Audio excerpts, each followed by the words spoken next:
주의 보좌로 나갈 때에 기뻐 찬미 소리 외치고 겁과 두려움 없어지리니 영원하신 발의 헌기세 주의 발에 그 크신 발의 헌기세 주의 발에 영원하신 발의 헌기세.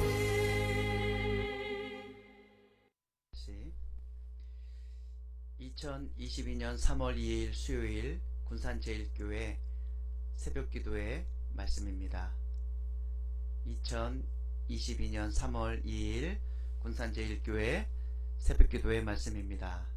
코로나 확진자가 많이 발생함으로 말미암아 3월 11일 금요일까지 새벽기도회는 비대면으로 진행되도록 하겠습니다. 오늘 주시는 말씀입니다.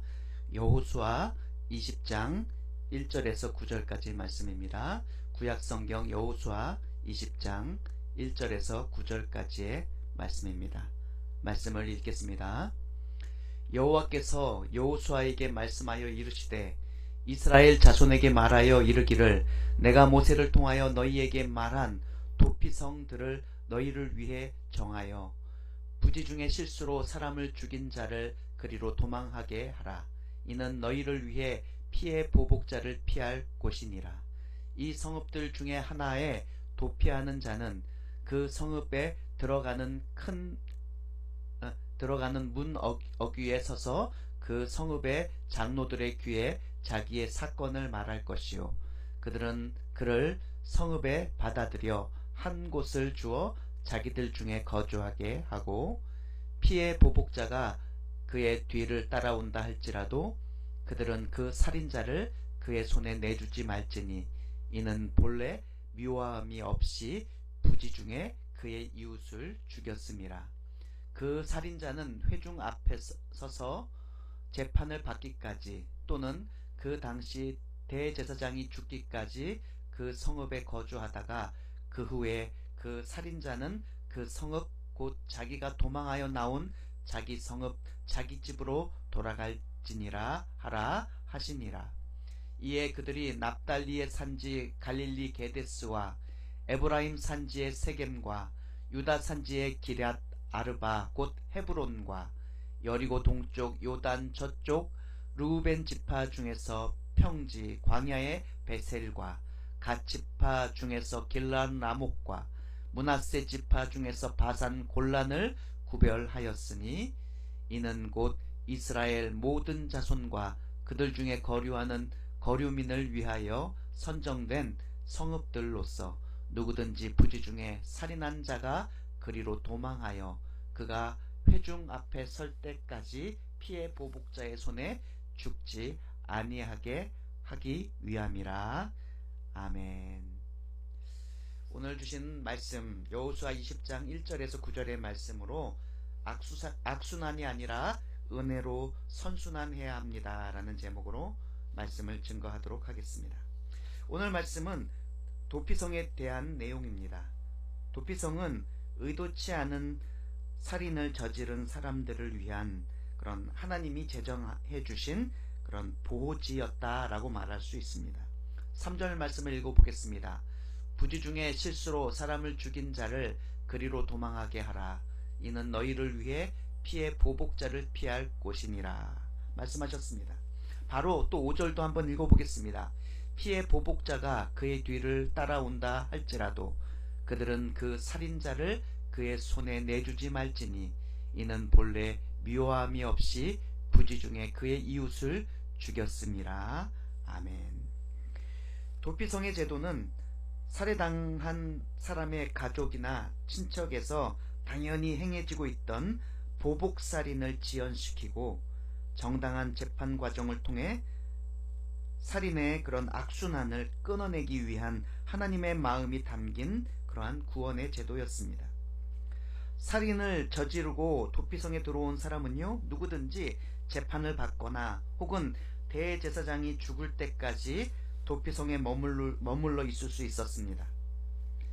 이것은 대제사장의 죽음이 새로운 시대의 시작을 상징하고 있기 때문에 그런 것입니다. 6절 말씀에 그것이 잘 나와 있습니다. 그 살인자는 회중 앞에 서서 재판을 받기까지 또는 그 당시 대제사장이 죽기까지 그 성읍에 거주하다가 그 후에 그 살인자는 그 성읍 곧 자기가 도망하여 나온 자기 성읍 자기 집으로 돌아갈지니라 하라 하시니라. 왜 이렇게 돌아가고 왜 대제사장이 죽으면 해방될 수 있느냐 하면 바로 대제사장의 죽음이 새로운 시대의 시작을 나타내고 있는 것이기 때문입니다. 이렇게 대제사장이 죽고요, 새로운 시대가 시작되면 죄인은 대대적인 사면을 받게 됩니다. 은혜의 혜택을 누리게 되는 것이죠. 이렇게 구약의 도피성 제도에서 대제사장의 죽음으로 형벌이 용서되는 이 자체는 바로 은혜입니다. 죄가 사라지는 것, 죄가 덮이는 것이라고 말할 수 있습니다. 이 구약의 모습은요, 이 구약의 도피성의 제도는요, 바로 이 땅에 대제사장으로 오셔서 모든 민족과 모든 죄인들을 대신해 십자가에 죽으심으로써 구원을 이루어내신 예수님의 은혜, 그 은혜의 구약적인 그림자의 모습이라 말할 수 있겠습니다. 이처럼요, 하나님께서는 까마득한 옛날 구약의 도피성의 제도를 통해서라도 살인이라는 그 죄, 이 죄 중에 죄중이라 할지라도요, 그 생명의 소중함을 일깨워 주시고 죄로부터 모든 사람들, 모든 인생을 해방시키기 위해 영원한 생명의 길을 준비하고 계심을 오늘 말씀을 통해서 우리는 알 수가 있는 것이고, 하나님께서는 그것을 시작하고 계획하시고 이루시고 계신다라는 것이죠. 그러므로 여러분, 오늘날을 살고 있는 하나님의 자녀요 성도인 우리는요, 영원한 도피성이신 예수님을 기억해야 됩니다. 그리고 예수님의 제자가 되어야 합니다. 그리고는 죄악의 악순환이 아니라요, 은혜의 선순환을 일으킬 수 있는 그런 하나님의 사람들이 되어야 됩니다. 하나님의 마음의 대변자가 되어야 됩니다. 그래서 예수님께 받은 그 긍휼과 사랑을 세상으로 흘려보낼 수 있는 사람이 되어야 한다는 것입니다. 여러분, 오늘의 하루가 여러분께서 예수님께, 하나님께 받은 은혜와 긍휼을 세상 사람들에게 흘려보낼 수 있는 하루 되기를 주님의 이름으로 소망하며 축복합니다. 기도하도록 하겠습니다. 사랑과 은혜가 풍성하신 하나님 아버지, 감사합니다. 오늘 말씀을 주셨습니다. 이 새벽의 말씀을 통해서 하나님의 마음이 무엇인가를 깨닫게 하여 주시고, 도피성의 제도, 이 구약의 한 모습, 그 모습이 바로 우리 예수님의 구속의 십자가의 사건을 나타내는 그림자임을 깨닫게 되었습니다. 아무리 사람을 죽인 죄인이라 할지라도 그가 의도치 않게 자기가 생각하여 죽인 것이 아니라면 이 도피성의 제도를 통해서 구원을 받았습니다. 뿐만 아닙니다. 대제사장이 죽으면 그들의 죄가 다 탕감되어 대사면을 받아 자기의 고향 땅, 자기 집으로 돌아갈 수 있게 되었습니다. 죄와 사망의 권세에 눌려 영원한 고통을 당할 수밖에 없던 우리가 예수 그리스도의 십자가의 은혜로, 보혈의 은혜로 우리는 죄와 사망의 법에서 생명과 성령의 법으로 해방된 줄 믿습니다.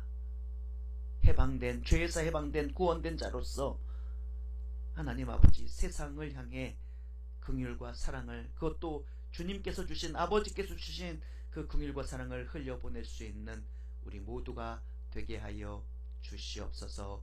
예수님의 이름으로 간절히 기도드립니다. 아멘.